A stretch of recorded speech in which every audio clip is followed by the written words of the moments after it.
কালকের ওয়েদারটা ছিল খুবই সুন্দর বিকালবেলায়, তো আমরা বেরিয়ে পড়লাম ঘোরার জন্য, আমি আর আমার একটা দিদি। আমরা পৌঁছে গেছিলাম ইট স্কোয়ারে, যেটা স্কোয়ারের সামনে। আর এখান থেকে ভেতর থেকে আমরা স্কোয়ারটা দেখতে পাই, আপনারা জুম করেছি দেখতে পাবেন। তো তারপর সেখান থেকে আমরা চলে গিয়েছিলাম ইট স্কোয়ারের মধ্যেই ডেজার্ট পান্ডাতে। আর এখানটায় ছিল অনেক মেনু, যেগুলো আমি কিছুই বুঝতে পারছিলাম না, আমি এসব পারি না।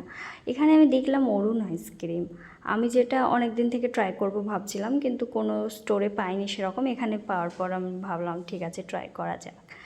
তো অরুণ আইসক্রিমের এই যে ক্যারামেল ফ্লেভারের স্যান্ডউইচটা ছিল, ওটা ট্রাই করতে চেয়েছিলাম। আর এটা খেতে সত্যি খুবই ভালো, আমার অনেক ভালো লেগেছে। মানে প্রচণ্ড সুইট না, প্রচণ্ড স্ট্রং ফ্লেভার নেই, একদম নর্মাল আর খুবই ভালো, আমার খুব ভালো লেগেছে। আপনারা ট্রাই করতে পারেন, মনে হয় সবাই ট্রাই করে নিয়েছে, আমি লাস্ট। আর এটা ছিল একটা ভ্যানিলা শেক সামথিং, যেটা খেতে ভালো ছিল।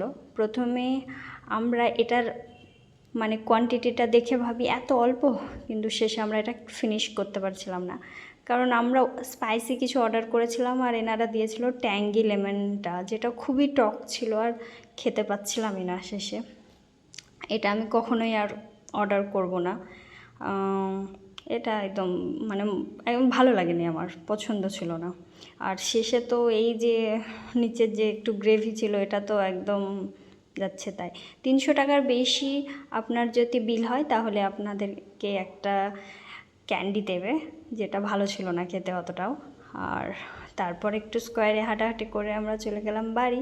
বাই, দেখা হবে পরের ভিডিওতে।